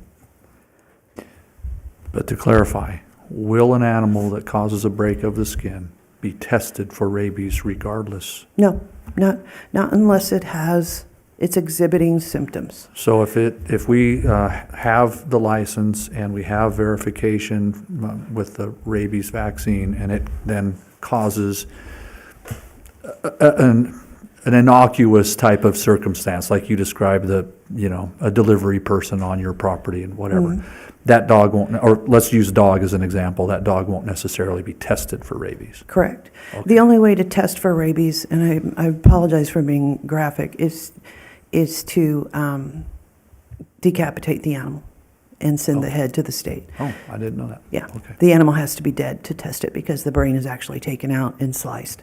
Oh, So it's a big deal. that's a thing. Yeah. Yeah, I would hate to have that done without Right. cause. Okay, that's the only questions that I had. I think I have some other comments for us here, but no, I don't have any questions for Ann. You good? I was wondering, Ann, what does it cost to have an animal microchipped? We usually see, you can get it, of course, anything is, some places is more, some places it's less, but roughly $50-$60. And I did call around today, so it does range here in Boulder City and close by in Henderson. It ranges from 47 to 55 to 90 to 145 at the top end. Ooh, we're not paying that. Right. No. So animal control does, contract with certain vets to get lower prices. So if we did some kind of program where we had a reduced or no cost for certain criteria type program, obviously the city would potentially pay less than an average consumer. Right. And I did put in a call to Dr. Stanton, who is our contract vet. A couple of months ago, Boulder City started microchipping our shelter animals. The reason we did, because we got so many purebred puppies. You saw them. And you don't want them, and they're puppies, so I had to adopt them out and then kind of keep track of them until it was time for spay-neuter. We don't want our animals to reproduce. So in order to keep track of them, absolutely, we put microchips in them. So What information is included on a microchip? at time of implant with Dr. Stanton's office, they actually, the fee includes registration. Let's say it's home again. So the owner's name, the owner's address, phone number, a secondary emergency person you can list. That can be updated forever or until they go out of business and we're all gone. So anyway, they only get charged, there's only a fee once. So, and that's included in the $50 that we pay, so. But nothing on vaccination included? It can. You can put the animal's birth date. You can put initial vaccines. Most people don't ever remember to call the chip company and say, "Hey, my dog just had a rabies vaccine," but they can. We sometimes we'll get a birth date. We'll get whether it's spayed or neutered, that type of thing, which is very helpful. And we get their name. We get the animal's name, which I can't believe I didn't say that first. So. Okay, great. Thank you. You're welcome. Anything else? Any other questions? Thank you for the clarifications. Is there any discussion? I think Steve said he had something then. Well, really, I mean, we've wandered all around this topic, and I think approached it from just about every angle. But the question before us is, do we want to require it as by ordinance, right? So, this is my discussion part. My animal is microchipped. I think it's a smart thing if you have a pet to do it for all the reasons we've talked about this evening, and maybe more that we haven't talked about. And I love the idea that there's potential funds that could be used to help our community to seek microchipping for the animals that they haven't yet microchipped on their own. I will stop short of wanting to require it by ordinance. I think it's a great idea. I think it's for responsible pet owners, and all that's my own personal opinion, but I'll stop short in my vote as a council member of requiring it, because I don't think we need to require every single thing. So, as great of an idea as I believe it is, that's my discussion. I just would like to see, I'd like to see it, of course, since I brought it up, having your dog microchipped at the time that they're spayed or neutered, it doesn't affect the animal at all. It helps the animal along the way. Like I said, if the dog is lost, and so many times here on the desert, when the wind gets heavy, all these animals are running loose, and it's how do you get them back home? And I think another thing too is if the dog is stolen and that dog is ever taken into a vet, then that also gives you the opportunity. Now, if my dog's stolen, I don't think it should be mandated for that, but I think mandated to have it with the spay and neutering as well is to be able to find where the dog belongs faster and to find out if there's a problem and eliminate the problem then and there. So I just think that it would eliminate so many problems for animal control, for our animal population, and I think it would also work if we could do something with spade and neutering and the microchip at the same time, and then maybe really educate people about getting their dog licensed with animal control also. Maybe do a whole piece on that if we could move forward with it. But I would definitely like to see it move forward and possibly looked at to requiring it as part of the spay and neuter process. Thank you. When I look at this, I look at a couple different things. What is the difference between licensing and the benefits of that. Like if you get a dog in that's been licensed, can you tell where to call and where to have them pick them up and all those things that we're just talking about if they have their license on them? If they have their license on, yes. Okay. And so if they don't have their license on them, that's when we run into the problem. My question would be, if we mandate something like this and it's a fiscally a hardship for someone, that's a concern for me, in that I wouldn't want to make ownership of an animal not attainable because of all the requirements for that kind of financial. I do like the idea of what you said about providing the help. Is it possible to have a chipping day? I mean, is there such a thing, right, that we could maybe get it out into the community and say, please come here and we will chip your dog? Is that appropriate? Chip your dog, for, I don't know what you would call it, for, for a discounted price or for a free price, thus increasing the number of animals that we have in our community that are identifiable. I can see a good portion for it too, where I had a teacup Yorkie and wearing the collar with the softened windpipe was very hard for my teacup Yorkie, and so quite frequently she didn't wear it because start gasping and breathing and having a struggle. I too, Anne, wanted to chip my daughter at one time. So I just want to, she has Down syndrome and she was an escaper and she was found a few times and it was very stressful for me. So I can understand what it is to love and not want to lose or to be able to find. I do think there is only 3 of us up here. And I do think there are 2 more that need to have this conversation too. And so, because clearly we have 2 separate points here, I might be somewhere in the middle.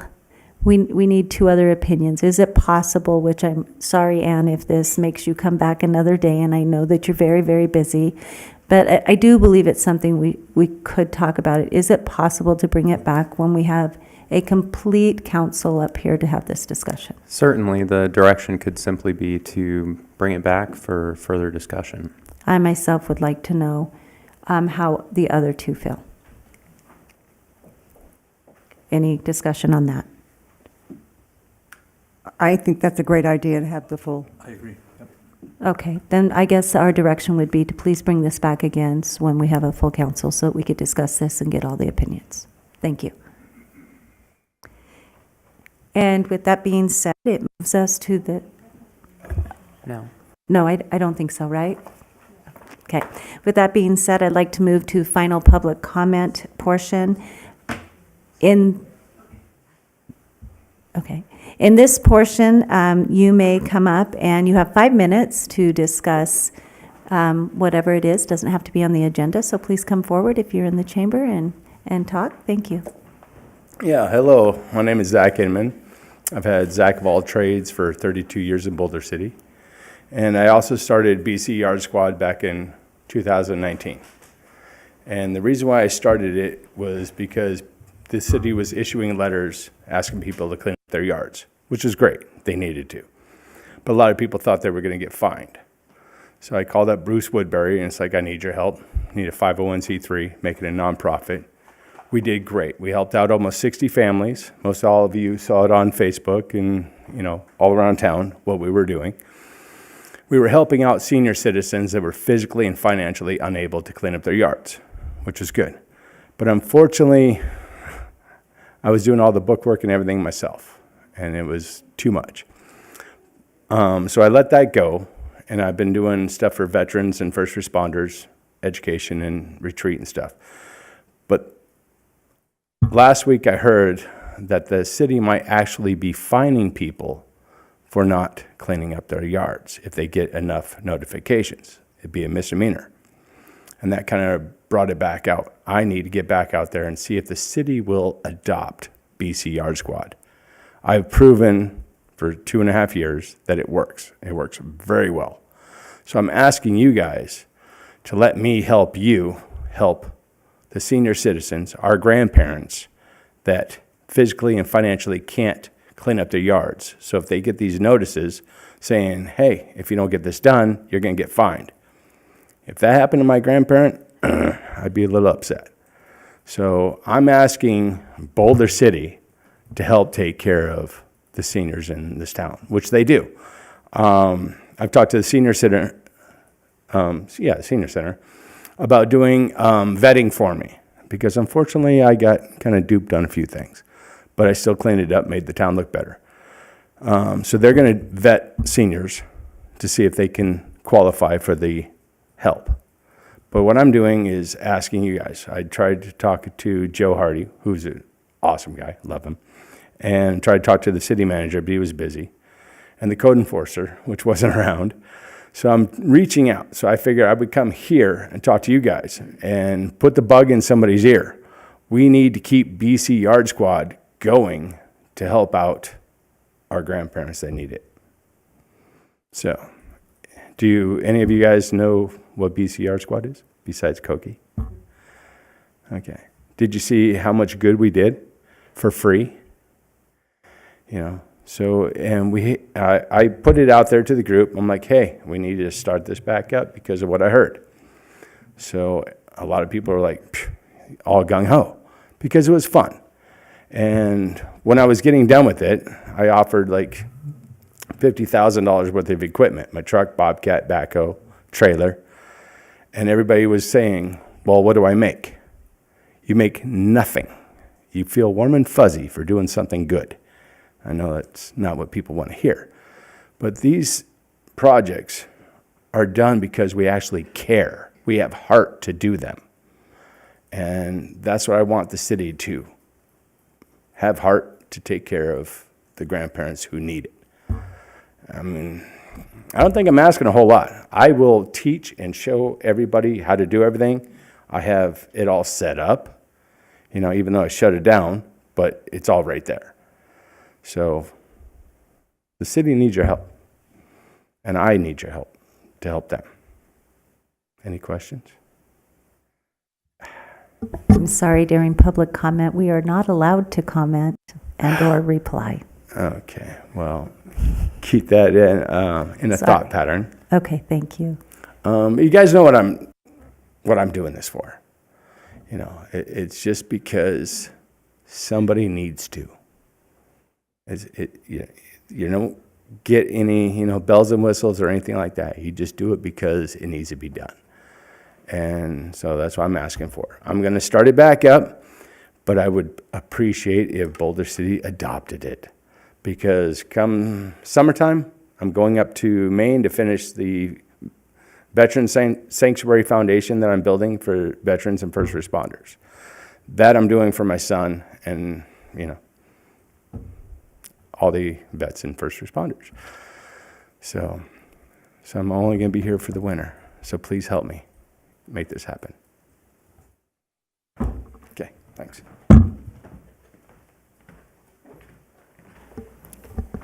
Are there any others in the chamber who would like to comment?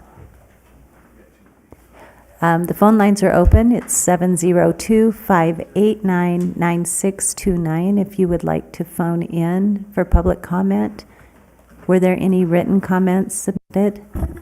No comments, and no one is on the phone line. Okay, no comments. No one on the phone as of yet. So public comment will come to an end. Are we doing council reports? Thank you. So we will start with city council reports. Councilmember Walton.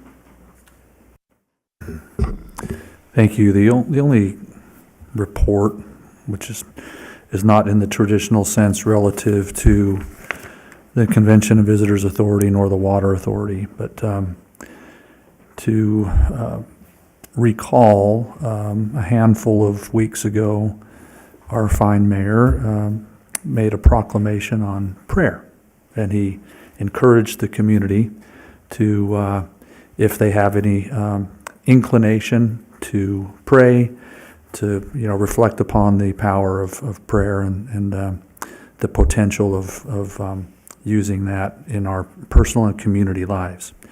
And so, ironically, our mayor and his wife find themselves in a health situation that they could benefit from the prayers of members of the community who are so inclined. And so I'd like to make that comment publicly, that if anybody is so inclined to offer prayers, that you might remember Mayor Hardy and his wife, and personally to extend my heartfelt best wishes for a speedy recovery within their family. And so that's the only report or comments that I have tonight. Councilwoman Booth. I just want to wish everyone a Merry Christmas and a very blessed New Year, and that's all I have to report. Thank you very much. I echo the words that have been spoken and encourage you in whatever way to be able to reach out in your heart and your thought and with prayer for the Hardys at this time. Also wanted to just say on an interesting note, sometimes we live in a community so long we forget why we live here. And we just ran into a couple who just moved here and couldn't be more excited. They went to the parade. They went to the Christmas house. They've visited almost every restaurant they could. They've gone to the parks. They said, we live in Mayberry. I don't know if we want to be known as Mayberry, but what I can tell you is that where we do live is different. And it's special, and it's for a lot of different reasons. It's for all the things that we have and do that are special. It's for drug recovery program. It's for people who choose to light their houses up so people can appreciate it. It's for a veterans cemetery and a veterans home that's here, and that we remember those who serve our country and care about us. It's for people like Doug Shepman, who give their time selflessly to make this place a better place to live. It's for the public comment that we just heard. It's for people not doing it for a bell or a whistle, but for that understanding that when you're part of a community, that you care about one another. So this season, as we take a short recess as a council, I encourage you to go out and care and to give and to restore hope in the lives of someone else. And with that, we're adjourned. I'm going to use it.